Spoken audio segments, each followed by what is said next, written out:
हम घर का काम करते तो घर के ही बारे में सोचते हैं, धंधा करते हैं तो धंधे के बारे में ही सोचते हैं, कथा सुनने के लिए आते हैं तो भी कथा में भी धंधे के बारे में और घर काम के बारे में ही सोचते रहते हैं।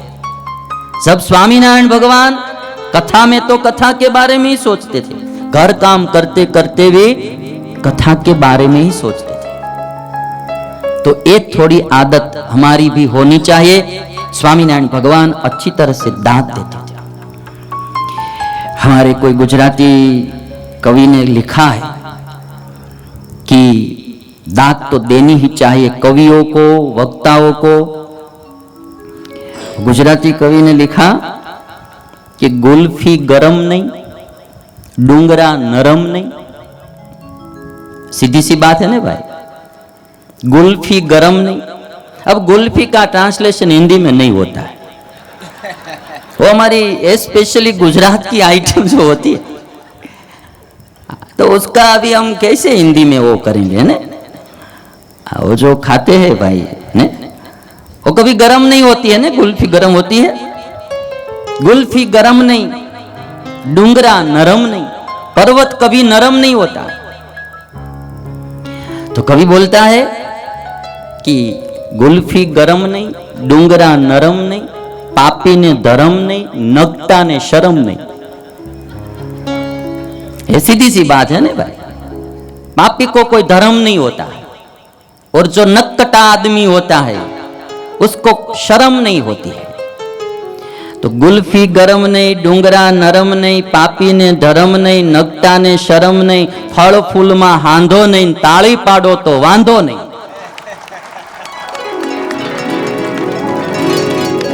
ऐसा गुजराती में कहा गया, ये दाद के बारे में कहा गया है, दाद देनी चाहिए। तो अब आप सब चार्जिंग में हो गया है आप सबका, ऐसा मैं मानता हूं। शतानंद विप्र स्वामीनारायण भगवान के पास आए, शांति हो गई, भगवान का दर्शन करते शांति हो गई। मैं तो इतनी बात कहूंगा आप लोगों से, समय का इंतजार मत करना। शतानंद विप्र की तरह बचपन से ही एक हमारी लगन होनी चाहिए कि मुझे भी प्रगट भगवान से मिलना है। बहुत से लोग ऐसा सोचते हैं कि जब हम वृद्ध होंगे, बुढ़े हो जाएंगे, बाद में ईश्वर की आराधना करेंगे। क्या पता बुढ़े होने से पहले ही हम मर जाए तो। और आजकल तो आप जानते हैं कि इस दुनिया में कितने अणुबम बन गए, कब कौन कहां डाल देगा, एक साथ सब साफ हो जाएगा। इस मनुष्य जन्म का कोई निर्धार नहीं, कब मृत्यु हमारी आ जाए कुछ पता नहीं। सबसे पहले आदमी को वह काम कर लेना चाहिए कि ये शरीर जब हमारा नष्ट हो, बाद में दूसरा शरीर नहीं मिलना चाहिए। जैसे ही शरीर से हमारा छुटकारा होता है, हमारी आत्मा सीधी सी परमात्मा से मिलनी चाहे। यद गत्वा न निवर्तन्ते तद धाम परमम मम। कृष्ण गीता में बोलते हैं कि जहां जाने के बाद वापस नहीं आना पड़ता है, वैसा मेरा धाम है। मरने के बाद हमारी सिद्धि गति भगवान के धाम में हो, ऐसा कार्य मनुष्य जन्म से कर लेना चाहिए। दूसरा कुछ हुआ या न हुआ, वो कोई बाकी रह गया ने तो इतनी चिंता नहीं है, किंतु अब दोबारा जन्म नहीं होना चाहिए। हमारे शंकराचार्य जी बोलते थे, काशी की बाजार में घूम रहे थे, कोई एक वृद्ध विद्वान पंडित संस्कृत का सूत्र कंठस्थ कर रहा था। पाणिनि मुनि रचित जो धातु पाठ उसको कंठस्थ कर रहा था, डुकरुई करने कर रहा था।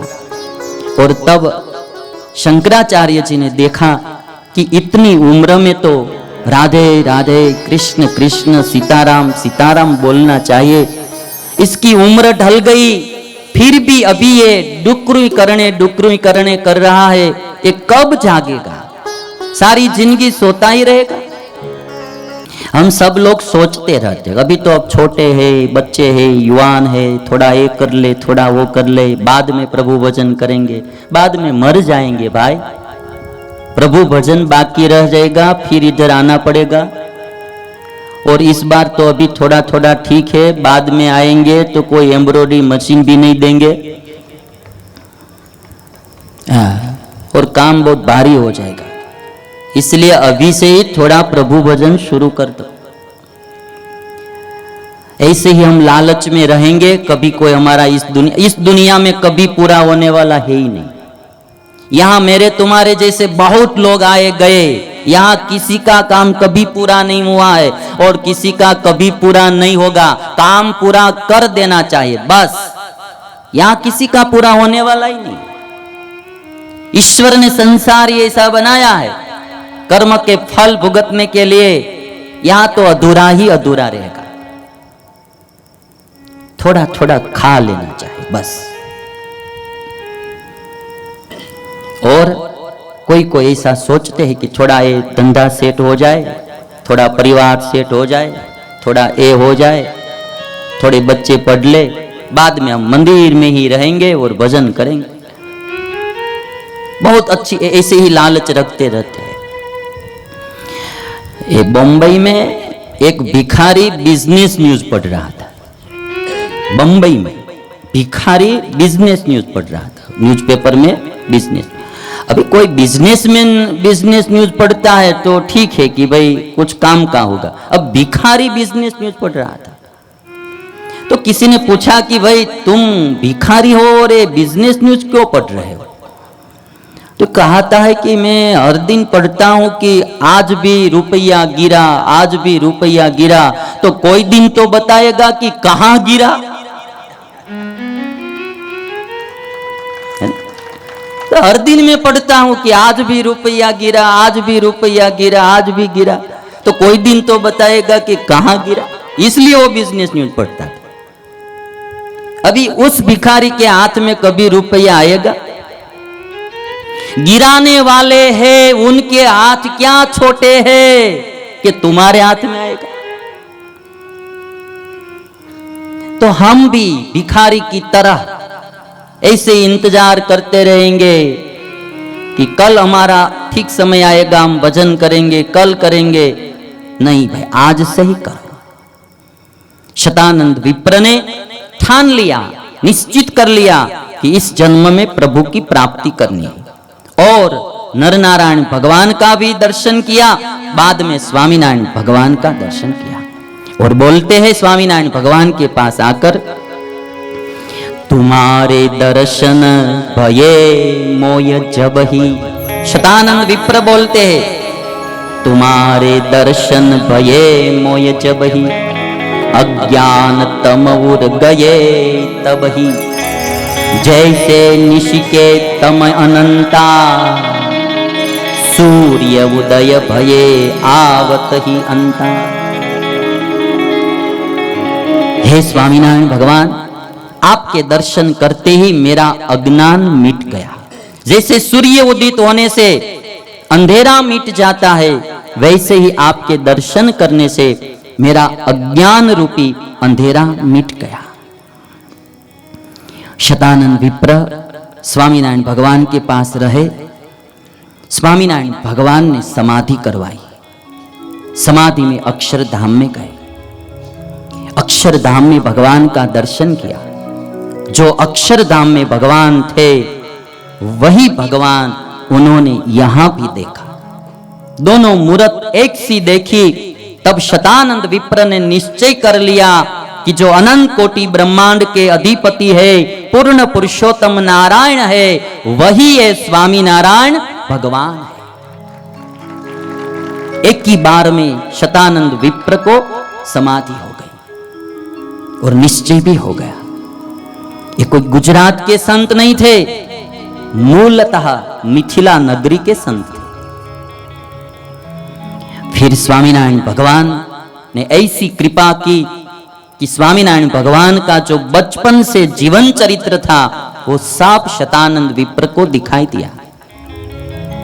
स्वामीनारायण भगवान के पास आकर बोलते हैं, तुम्हारे प्रताप करी के अबही, जो जो चितवत देखत सबही, भूत भविष्य वर्तमान ही तीना, सो में देखत भये सुख दीना।